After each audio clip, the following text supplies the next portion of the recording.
আজকে আমরা গণপ্রজাতন্ত্রী বাংলাদেশের অন্তর্বর্তীকালীন সরকারের প্রধান উপদেষ্টা জনাব ডক্টর মোহাম্মদ ইউনূস সহ সরকারের পক্ষ থেকে আমন্ত্রিত হয়ে মূলত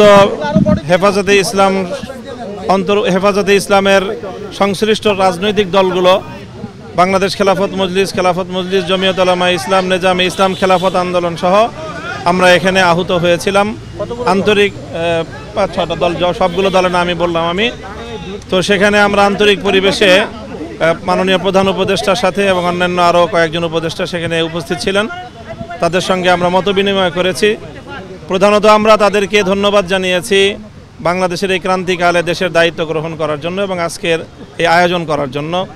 তারপরে আমরা প্রত্যেকটি দল যার যার পক্ষ থেকে আমরা নির্দিষ্ট আমাদের সংস্কার প্রস্তাবনা আমরা উপস্থাপন করেছি। সেখানে মৌলিকভাবে যে প্রস্তাবনাগুলো এসেছে তার মধ্যে বড় একটি হলো নির্বাচন ব্যবস্থার সংস্কার, নির্বাচন কমিশন সহ যাবতীয় বৈষম্যমূলক এবং যে দলীয় যেই একটি ব্যবস্থাপনা বর্তমানে, সেই ব্যবস্থাপনাকে ঢেলে সাজিয়ে আবার নতুন করে যেন একটি নিরপেক্ষ অন্তর্ভুক্তিমূলক নির্বাচনের ব্যবস্থা করা যায়, তার জন্য আমরা আমূল পরিবর্তনের কিছু সংস্কার প্রস্তাবনা এনেছি এবং সারা দেশব্যাপী সকল ভোটাধিকার প্রয়োগকারীদের যেন প্রতিনিধিত্ব জাতীয় সংসদে নিশ্চিত করা যায় সেই ধরনের একটি মৌলিক পরিবর্তনের সংস্কারের প্রস্তাবনা আমরা দিয়েছি।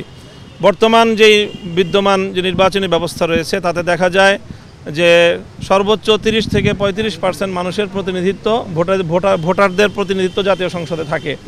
যারা বিভিন্ন আসনে পাশ করতেছে তারাও দেখা যায় যে তাদের বিপক্ষে ভোটদানকারী ভোটারের সংখ্যাই বেশি তার পক্ষে ভোটদানকারীর চেয়ে।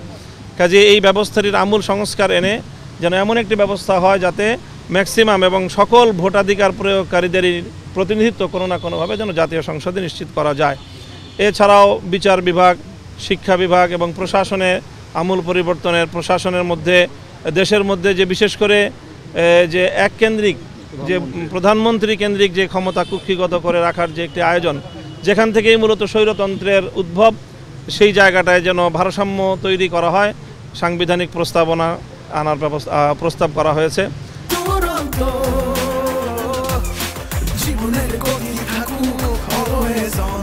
সংবিধানে যে আল্লাহর উপর অবিচল আস্থা এবং বিশ্বাসের যে ধারাটি ছিল সেটি বাতিল করা হয়েছে, সেটিকে যেন আবার পুনর্বহাল করা হয়, আবার যেন সাংবিধানিক সেই কিছুটা সংশোধনী এনে পুনর্বহাল করার আমরা দাবি জানিয়েছি। সেই ক্ষেত্রে 2বারের বেশি কোনো প্রধানমন্ত্রী যেন একসাথে পরবর্তীতে যেন তিনি দায়িত্ব পালন করতে না পারেন সেই প্রস্তাবনা আমাদের পক্ষ থেকে ছিল। আর একটু বড় প্রস্তাবনা ছিল যে আমরা জানি হেফাজতে ইসলামের বিভিন্ন আন্দোলনে 2013 সাল, 16 সাল এবং 2021 সালে বহু মামলা, আমাদের অনেক হতাহত রয়েছে, শত শত মানুষ আমাদের হতাহত হয়েছে, তাদের অনেকের সন্ধানও এখন আমাদের কাছে নেই।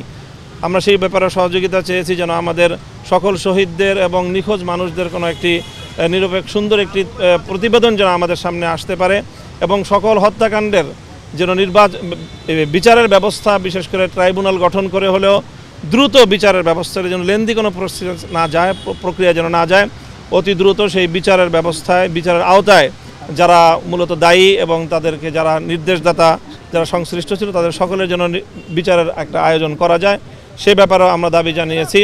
এছাড়া দেশের কোনো নীতিমালা আইন প্রণয়নের ক্ষেত্রে ইসলাম বিরোধী কোনো আইন যেন প্রণয়ন না হয় সেই বিষয়ে আমরা প্রস্তাবনা এবং দাবি জানিয়েছি।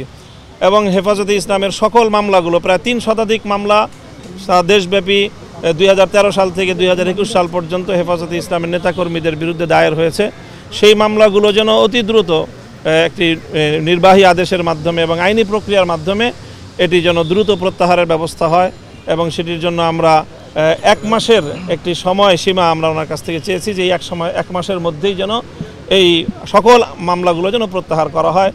তো মাননীয় প্রধান উপদেষ্টা আমাদের সকল দলের বক্তব্যগুলো খুব ধৈর্য সহকারে শুনেছেন এবং অত্যন্ত সৌহার্দ্যপূর্ণ আন্তরিক পরিবেশে আমাদের এই বৈঠক সম্পন্ন হয়েছে।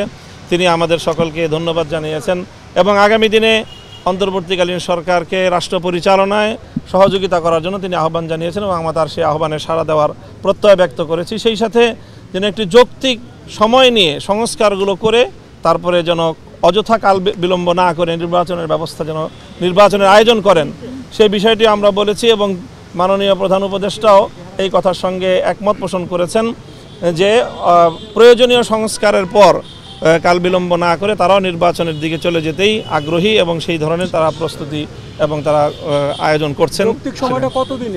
যৌক্তিক সময়টা কতদিনের এই বিষয়ে সুনির্দিষ্ট আমাদের পক্ষ থেকে কোনো বক্তব্য দেওয়া হয়নি এবং সুনির্দিষ্ট কোনো মেয়াদ নিয়ে আমরা আলোচনা করিনি। আপনি কোন দলের প্রতিনিধিত্ব করলেন? আমি এখানে বাংলাদেশ খেলাফত মজলিসের মহাসচিব হিসেবে সংগঠনের পক্ষ থেকে প্রতিনিধিত্ব করছি। কয় দল কতজন প্রতিনিধি ছিলেন এখানে? বাংলাদেশ খেলাফত মজলিস, খেলাফত আন্দোলন, জমিয়ত উলামায়ে ইসলাম, নিজামে ইসলাম পার্টি এবং হেফাজতে ইসলাম বাংলাদেশ, 6টি দলের এখানে প্রতিনিধিরা ছিলেন।